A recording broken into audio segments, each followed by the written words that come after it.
Is Nordic Animism indigenous?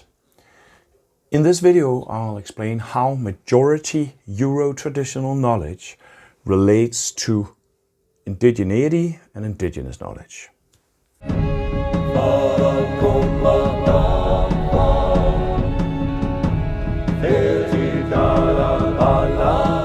I made strong recommendations recently of Tyson Junkerporta's Aboriginal Australian Indigenous Knowledge thinking, and there's been some demand for clarifications about how Nordic Animism relates to indigeneity.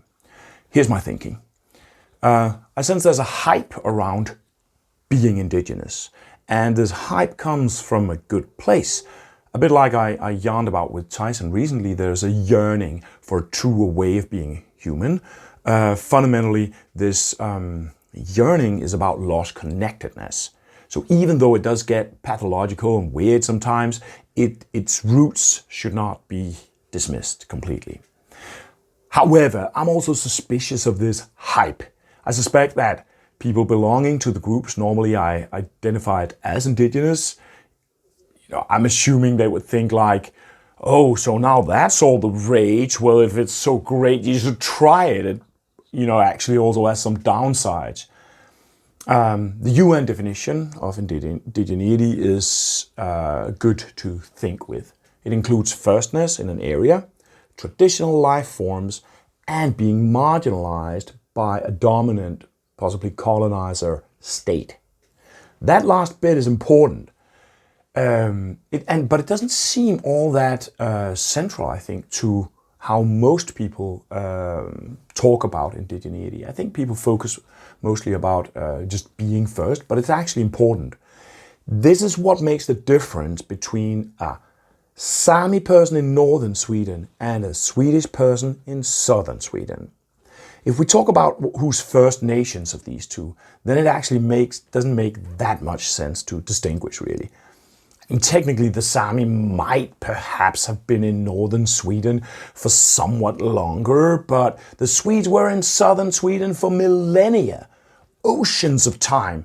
You need like DNA testing and Yamnaya migrations and archaeology and beaker culture, and then all you get is like theories about when they got there. It's that long ago, And this means that except if we're talking about the more recent colonization of northern Sweden, the Sami areas, then distinction between firstness actually doesn't make that much sense, But one of these two peoples has a state, their language is spoken throughout society, and the other has been marginalized.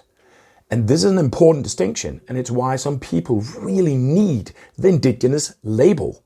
They need it to legitimize their struggle for land rights and cultural rights, for instance. Think about something like kids schooling language. If you're majority population, you can just take absolutely for granted that you can send your children to school and they'll be taught in your own language. And this is the reason that I think that majority populations should not apply the term indigenous on themselves. It risks undermining these groups by muddling up things for their struggle to basically attain equal rights. If majority people in, for instance, expansive colonial states such as Sweden or Denmark, I'm Danish, start claiming indigeneity all over the place, it doesn't actually make that big of a difference that I might totally be First Nation in the country where I live. I can walk out on the fields on the farm where I grew up, and I find shards of pottery that were made at the time when Emperor Augustus ruled in Rome. That farm was already there, and the people living in it spoke a direct ancestor language to the one that I'm speaking to my children. They probably even named themselves with ethnonyms related to mine. So even in terms of ethnic identity, there's some sort of connection probably. To my knowledge, I'm 100% ethnically unambiguous. So right, in terms of indigeneity, on the one hand, what exactly do I have to prove? But on the other hand, that narrative that I just made here What exactly does it give us in terms of land connectedness? I'm suspicious actually about this kind of parading cultural continuity among Euro descendants, because I think it occludes the real ruptures, the real fragmentations, and they're in our perception and relating, and therefore they are rooted in cultural developments, and therefore the fact that about all my ancestry pretty much stayed in the same region, it doesn't really say anything except, yeah, mate, your reality is about as colonized by modernity as anybody else in that region, who are like plowing over grave sites and filling sacred wells with concrete and shit, Also, the term indigenous, I sense that it would uphold some problems around diaspora Euro descendants, like Americans, Australians, and so on.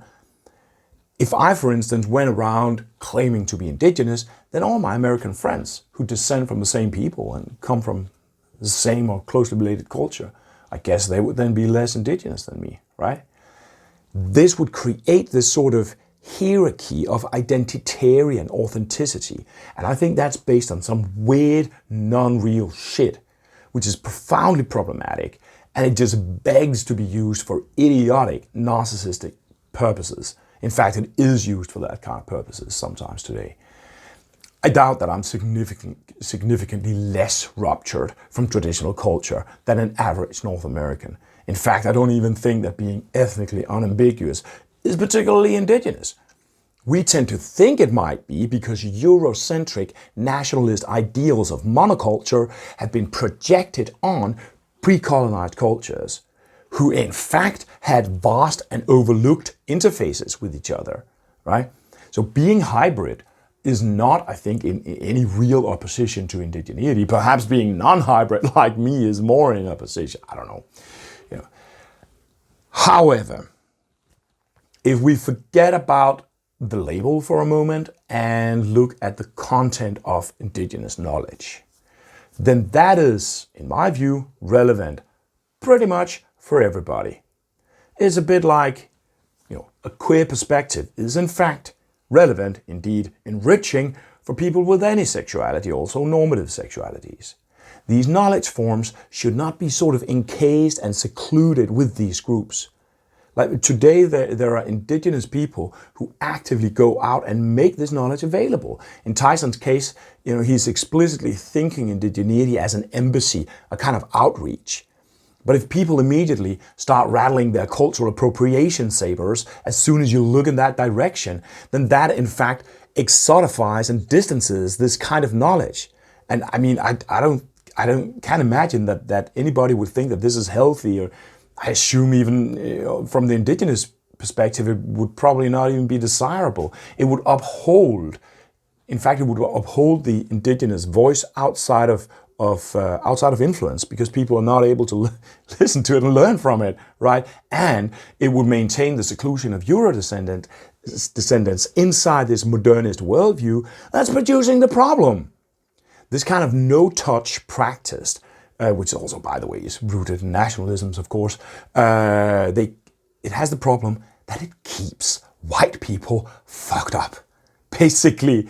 And the yearning of white people out of the fuck up is important, because this is the kind of knowledge that is sometimes classified as indigenous knowledge can actually be meaningfully applied in our work to recover land connectedness, animist culture, and traditional culture. And let me also just say that I would find it deeply ethically problematic if anyone were to deny that any human being does have the right to think themselves in those terms, land connectedness, animist culture, and traditional culture.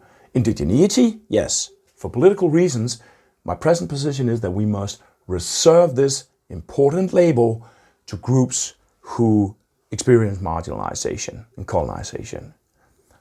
But saying that a settler child born in a colonized continent should not be cultured into animist land connectedness, that's just so wrong.